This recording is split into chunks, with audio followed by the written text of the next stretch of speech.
Good morning, everyone, and thank you for joining us at this press conference. We have with us today Ms. Mariana Katzarova, who is the Special Rapporteur on the situation of human rights in the Russian Federation.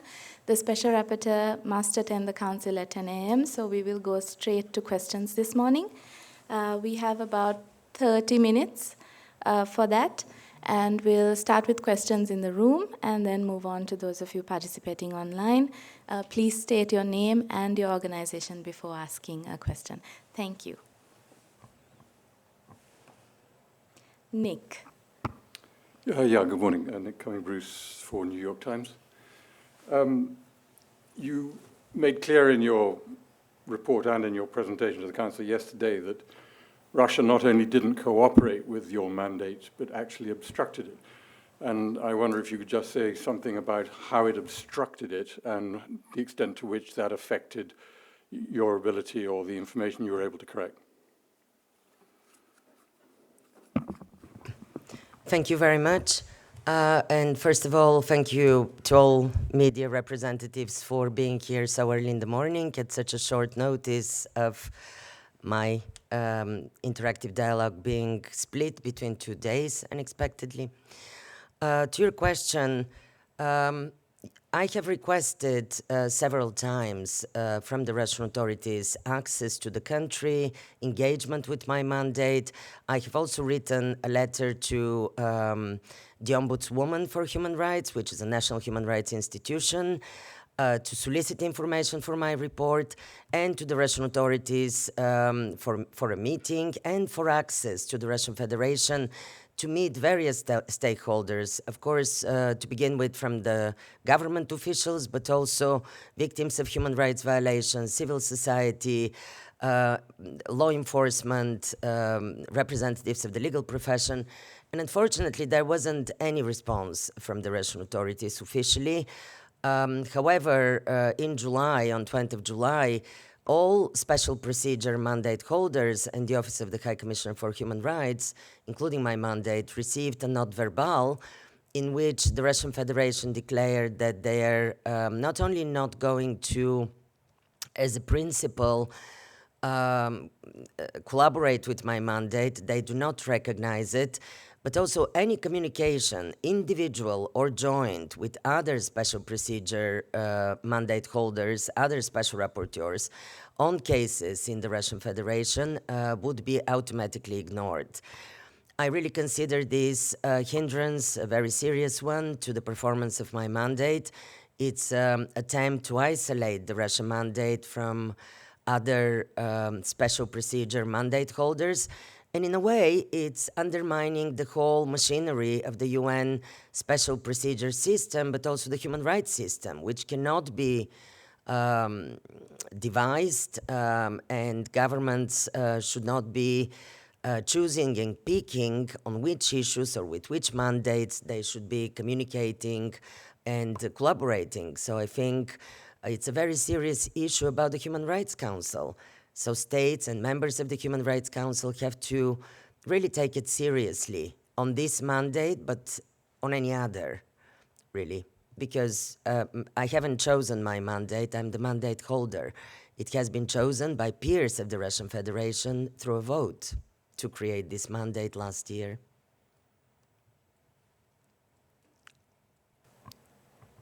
Hi, Imogen Folks, BBC. Your mandate is expiring, needs to be renewed. How much importance do you attach? How important do you think it is that this mandate is renewed? You know, what work remains to be done? And are you seeing active obstruction as the kind you described in your work also towards getting your mandate renewed? As I said, I'm not the creator of this mandate, it's member states. I'm just the independent expert with expertise chosen to carry out and discharge the duties of this mandate. So really, it's in room 20 are the creators and the voters for this mandate. But I can tell you as an expert on the Russian Federation and on this region why this mandate is important. The Russian Federation has been, especially since the armed attack on Ukraine a year ago in February, the Russian Federation had withdrew from the European Convention on Human Rights. And this convention and the European Court of Human Rights were one international outlet, judicial one, where victims for human rights violations in Russia could take their grievances and could seek justice. And there was a huge volume of cases, still is, waiting of Russian victims since even the Chechen wars, the two Chechen wars decades ago. So with this avenue for justice no longer available to the Russian people, I think what's available to them is this mandate. Apart from, of course, the human rights mechanisms, the other human rights mechanisms, and the Office of the High Commissioner for Human Rights have already observed a huge volume, maybe tripled, of individual complaints by victims from Russia who are seeking, who are submitting petitions to the Human Rights Committee of the United Nations in order to get any pronouncement or any avenue for justice, even out of court, of course. It's the United Nations human rights system. Why is my mandate important? Because it's also the bridge to the Russian people, to the victims, to the civil society, to those who dare speak against the war on Ukraine and get really punished for that, to the dissidents, but to anybody really in the Russian Federation that I'm prepared to listen to. I'm prepared to receive their submissions or their complaints or their grievances and bring it back to the Russian authorities and to the international community. It's a voice for the people of the Russian Federation, this mandate. So I think it's important to continue, especially now in these dark times for human rights in the Russian Federation, but generally dark times in our region in Europe, where we have for the first time a war in 80 years. And I would dare say for the world, where observance for human rights is probably getting really lower on the scale of other considerations, political.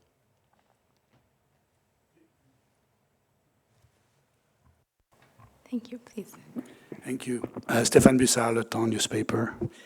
I have two questions. First, I was wondering if you got access before writing your report to Alexei Navalny and Vladimir Karamurza, for example, or in terms of, did you get news from them?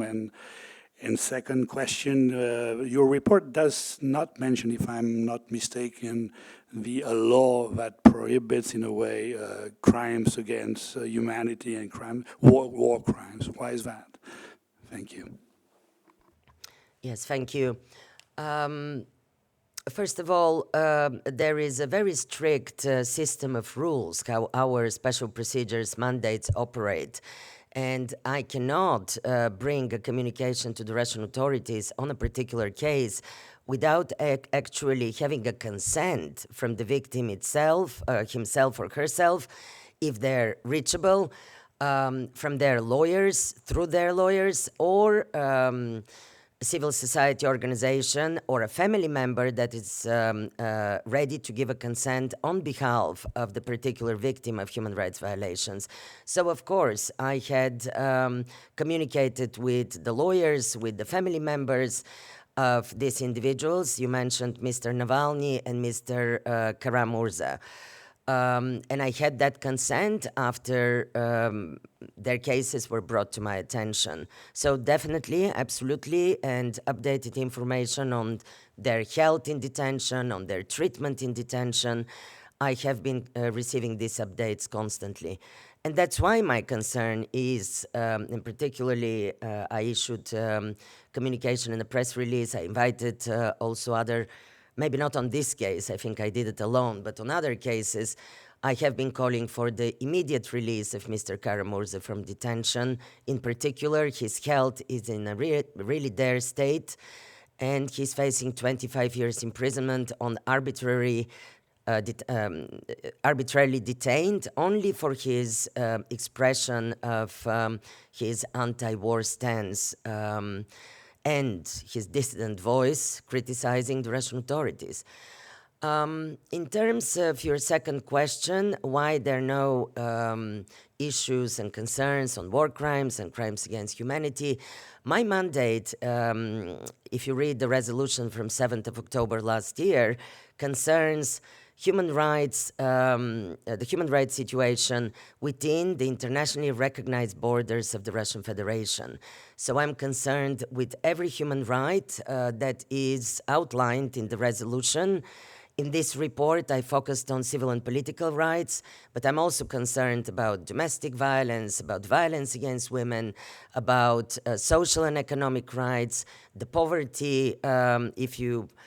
If you just drive 100 kilometers away from Moscow or St. Petersburg, the enormous poverty inside the regions, the far-reaching regions of the Russian Federation. It's an enormous country and a multicultural country with ethnic minorities. I'm concerned about their plight, religious minorities, but also the indigenous people of the Russian Federation who are suffering a myriad of discrimination and persecution against them.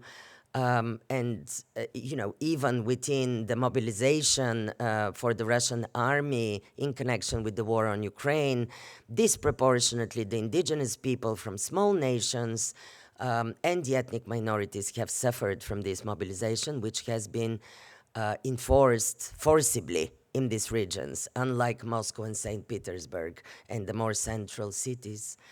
Yes, there are many issues that didn't really find a place, but it's not for me to pronounce and observe on the ongoing war on Ukraine. That's the role of the Commission of Inquiry, the Independent Commission of Inquiry on Ukraine.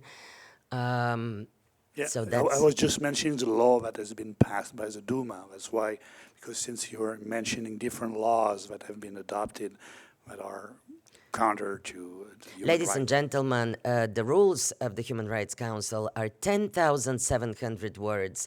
I'm a former journalist, you are a current journalist. I have been fighting to squeeze the footnotes and cut them in some kind of readable way in order to get a name of a victim or a law or the number of the law. And I'm somebody who absolutely loves footnotes. Half of my report would have been footnotes, for example, because I don't like free-falling opinions. I like every opinion to be documented and to be based on solid scientific research and knowledge. Not all issues and all laws are mentioned in this report. It's 20 pages. It's 10,700 words. It's a start, and I think actually the UN Human Rights Council have to feel lucky that I even delivered the report, because my colleagues, when assuming their functions with such a limited amount of time, I started on 1st of May. Usually their first report is called My Vision for the Mandate, and then we wait for 1 year to actually have a substantive report. And I tried my best with my tiny team to produce a substantive report on the human rights issues, overview. So yes, I apologize if some issues or some laws haven't been footnoted in the report or haven't found a place. There hopefully will be next reports if the mandate continues. Thank you. We will move to Nina Lassen, AFP, online. Yes, hi, thank you for taking my question, and thank you for doing the press conference. I had a few questions, but first I was wondering, just to follow up on Stefan's question, I understand you're not looking at the war in Ukraine, but looking at the abuses that you're seeing within Russia, do you think there's any reason or there's grounds to fear that there could be, for instance, crimes against humanity being committed, for instance, in terms of the conscripts, for instance, being sent to the front lines, or I don't know if you could mention something about that. Also, I was wondering if you are gathering information or you're planning to gather information on specific suspected perpetrators to share, for instance. And finally, if you could just say something about the general level of repression that you're seeing today. I mean, it sounds pretty grim from your report. How would you say it compares to previous times in Russia or the Soviet Union? If you could say, is it comparable to what you saw under Stalin, for instance? Thank you.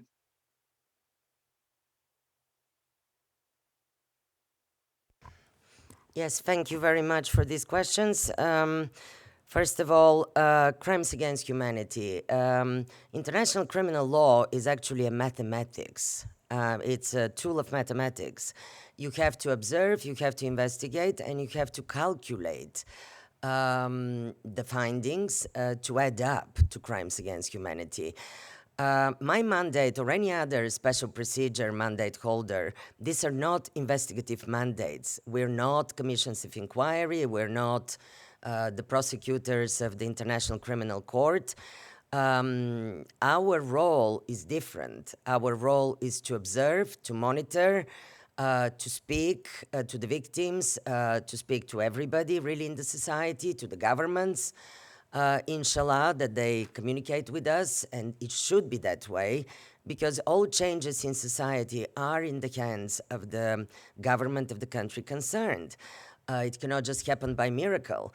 But in terms of investigations under international criminal law, these are different genres of the UN system. And this is, as I mentioned, the Commission of Inquiry on Ukraine is tasked with investigative functions, not the Special Rapporteur on the situation of human rights in Russia.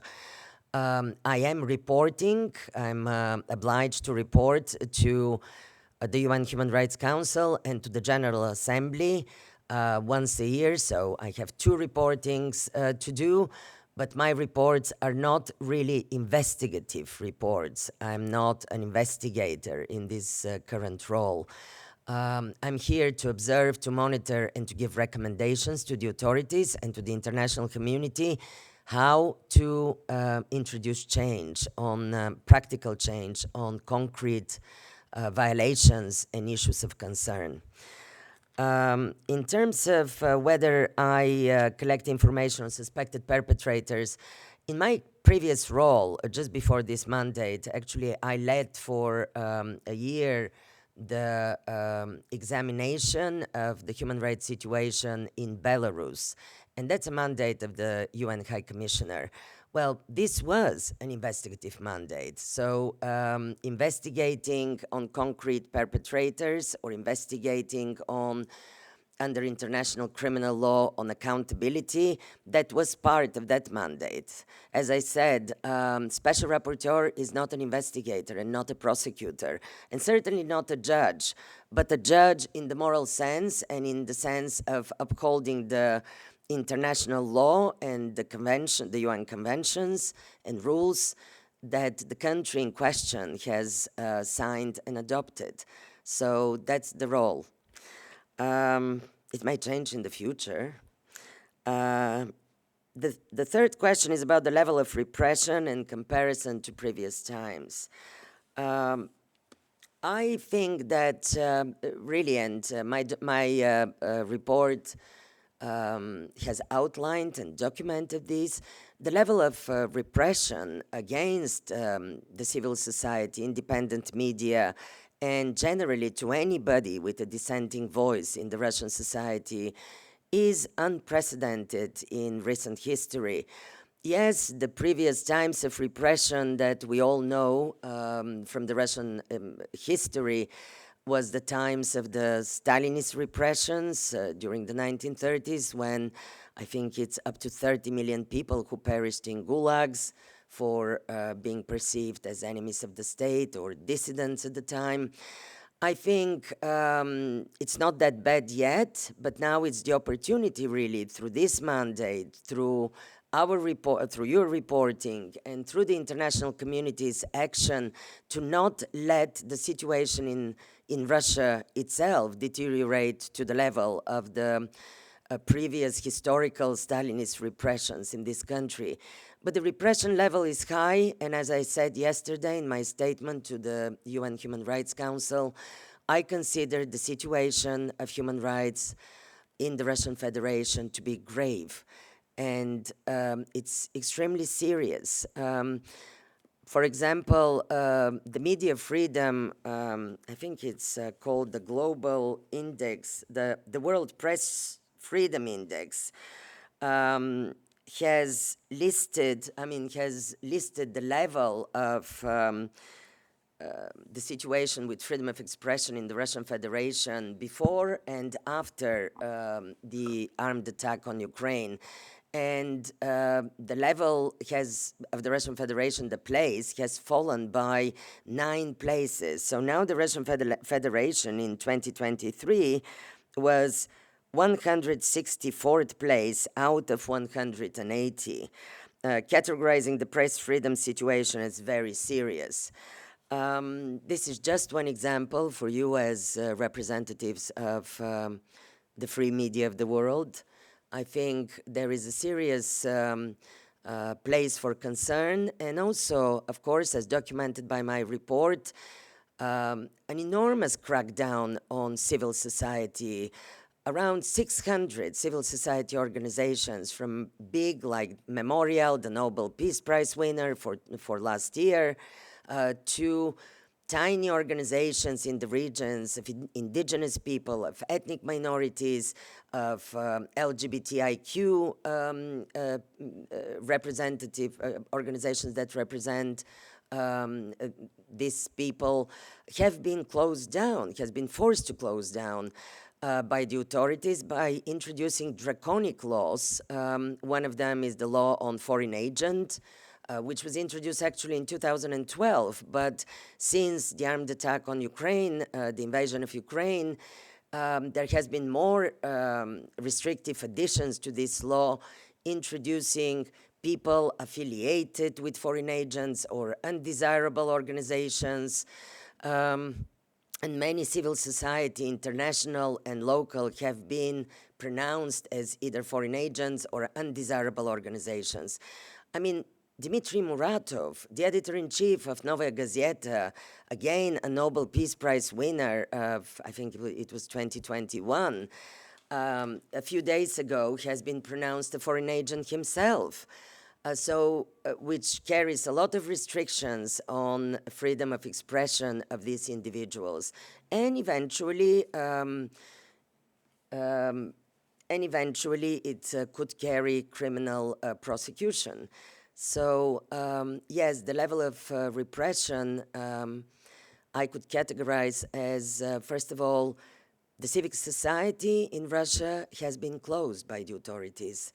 By now, there is no independent media, no independent organizations officially functioning, very little, facing extreme danger.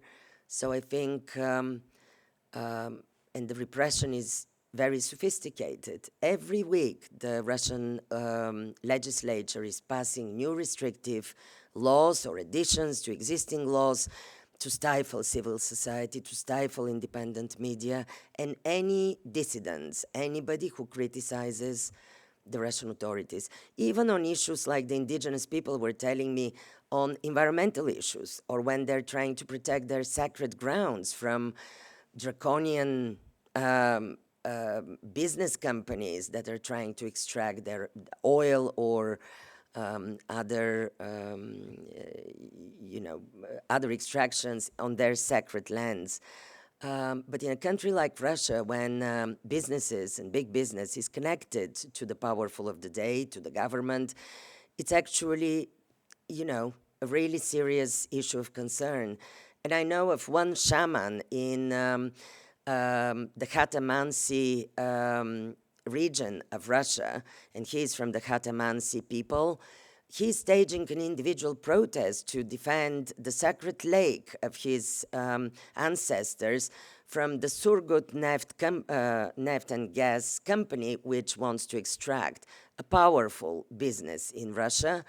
And now this shaman is under criminal charges. And no lawyers in this distant Siberian region of Russia dares to defend him because they're afraid that they will be persecuted as lawyers if they defend the rights of this shaman. Sorry. Nina, you have a follow-up very quickly because we have 2 more questions.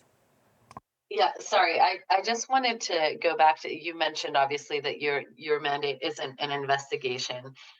Do you think that an investigation would be merited in this case? I see that the resolution that they're running is to renew your mandate. Do you think that they should also have been asking for an investigation? Thank you.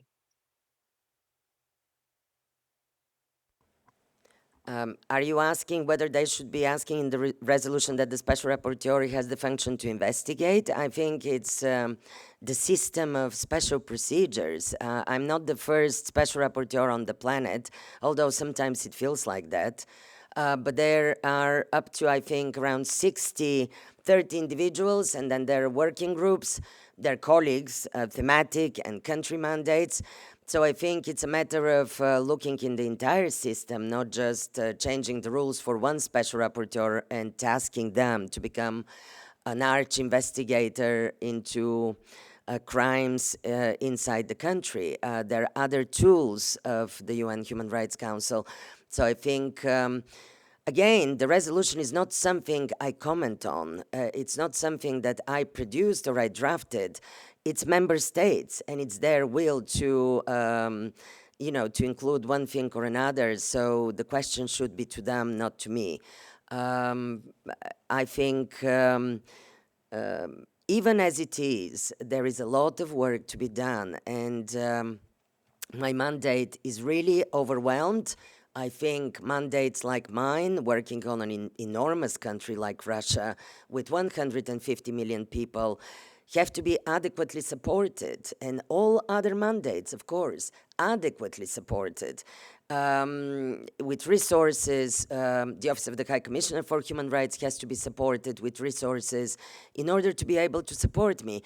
Ladies and gentlemen, I have only one human rights officer supporting my mandate on the enormity of the issues that are at hand, even with the resolution of last year as it stands. So again, this is not a question to me. I'm on the receiving end of the desires and requirements of the member states of the UN Human Rights Council. Thank you. Gabrielle, you had a question? Yes. Special Rapporteur Katzarova, I had a question regarding a comment that was made during the discussion yesterday. One of the ambassadors said that Russia was not fit to serve on the Human Rights Council, having been suspended last year. Do you think Russia is fit to serve on the Human Rights Council right now? Thank you.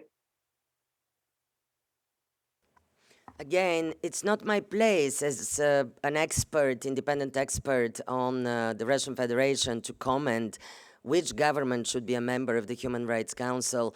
And I'm sure, there are a lot of different member states in this Human Rights Council with variety of levels of performance on their human rights obligations.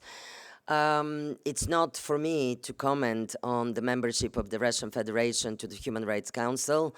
Russia was a member before. Now, of course, it's running again for a seat on the council. I only hope, as I said before, that the Russian government honors its obligations as a member of the United Nations and as one of the big P5s, as one of the 5 permanent members of the Security Council. That's what's at stake here, because Russia and the other permanent members of the Security Council are the ones that should be the beacon of hope for other states. They should be an example for how the UN system operates. Nobody is above the law, and nobody is above the rules of the human rights, nobody is above the rules of the United Nations. So I very much hope that the Russian Federation government sits down and starts a dialogue with my mandate, that I'm given access to the country to perform the important work of this mandate and engage with the people of their country, because in the end of the day, it's all for the benefit of the Russian people. And this mandate is for the benefit of the Russian people to begin with. So I think whether they become a member of the Human Rights Council or not, they're already a very serious country and a very important country in our multilateral architecture. The 5 permanent members of the Security Council often decide, and they have the right to a veto, they decide sometimes the life and death of people around the world. They decide on peace and war. They decide on the future, our future, whether it will be peaceful or whether there'll be a conflict. So I think it's extremely important to be an example to the other states in the world, because the responsibility is huge on the members of the Security Council of this organization. Thank you. Laurent, a question? This will be our last question because the Special Rapporteur really has to go. Yeah, sure. Thanks for the briefing, and I'll try to get the questions brief. First, you mentioned yesterday that you don't want to disclose the name of your interlocutors in order to avoid retaliations. Have you had any indication on someone that had collaborated with you and might have faced afterwards some retaliation? That's number one. Then on the election at the GA for the seat, you're a Bulgarian citizen, and Bulgaria will compete against Russia for that seat. Has there been any smear campaign against you because of that, instrumentalization by Russia? And then lastly, just a comment, because 1 week ago, the security forces reinstalled the statue of Felix Dzerzhinsky. So you mentioned the Stalinian era. They reinstalled that statue on the square in Moscow. What kind of sign does that give to the situation of human rights in Russia? Thank you.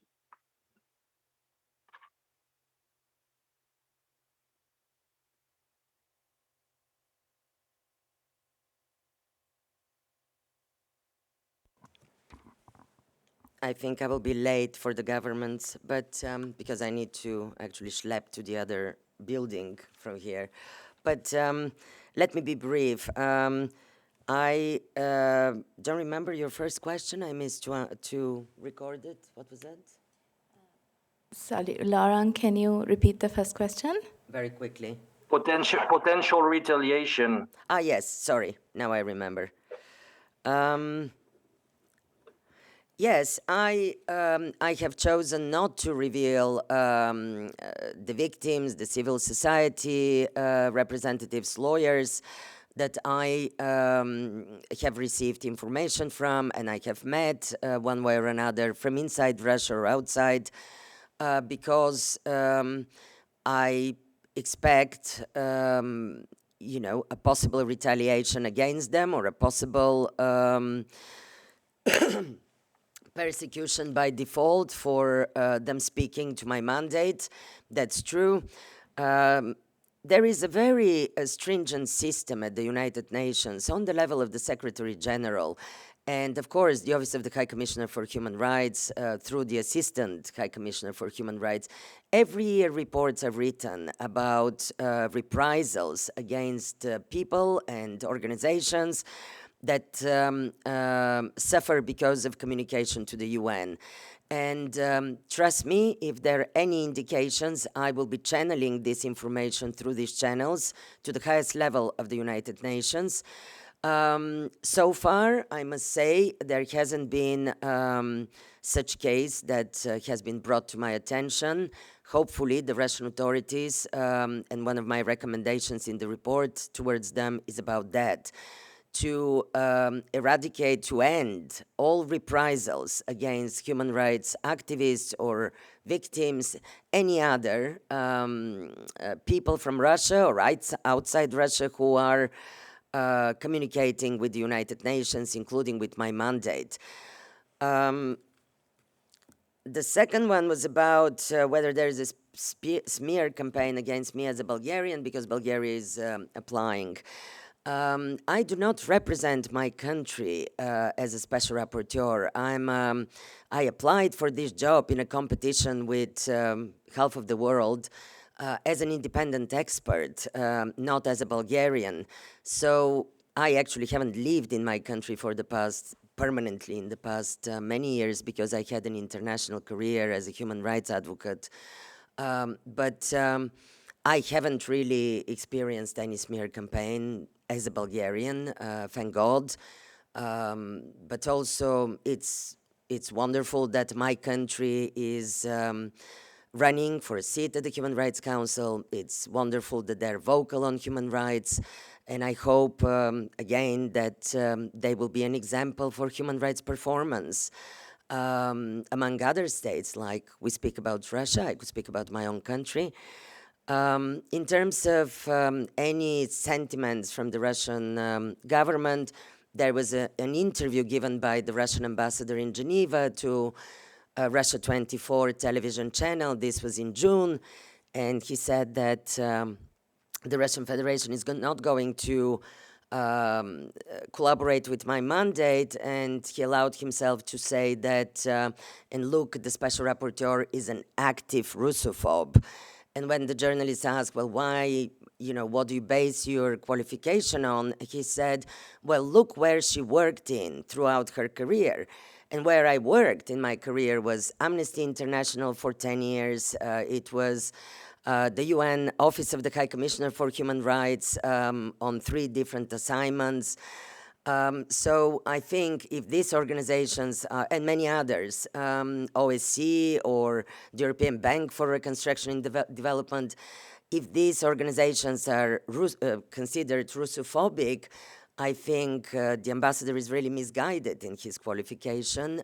These are international human rights bodies, including the UN OHCHR. So that was the only comment that I have received in the public space. The statue of Dzerzhinsky, this has been an aspiration of the authorities in Moscow for a very long time, for the past 30 years probably, to restore on the Lubyanka Square in front of the former KGB headquarters the statue of Mr. Dzerzhinsky. And I think I remember Elena Bonner, the widow of Sakharov, and a prominent human rights defender, now deceased. Elena Georgievna, I remember a conversation with her with the idea that we need to actually lobby for, instead of the monument of Dzerzhinsky on the Lubyanka Square, to erect a monument of the wife of the political prisoner, because that's a very interesting role in the Russian society for the past, 100 years probably. And now it's becoming even more relevant. At 1 o'clock, I'm speaking at a side event where Evgenia Karamurza, the mother of 3 that ended up as a human rights activist only because her husband Vladimir received 25 years imprisonment, and she is now fighting for his release, and she became a human rights activist. But all the wives and all the relatives of people persecuted became the next generation of human rights activists in Russia, because the dissidents in prison, persecuted, are so many at the moment. I think it's a very worrying sign. It's a worrying sign about a society that hasn't really looked properly in its history and hasn't really properly reflected on the accountability for past crimes. We mentioned Mr. Stalin and the up to 30 million people, Russian people, that perished in the gulags. So now perpetrators of human rights violations from the past are being glorified. Unfortunately, this is not the only country in the world, but it's very, very worrying. And I think we should have monuments to women more. and to women human rights defenders, to the wives of political prisoners, not just in Russia, everywhere.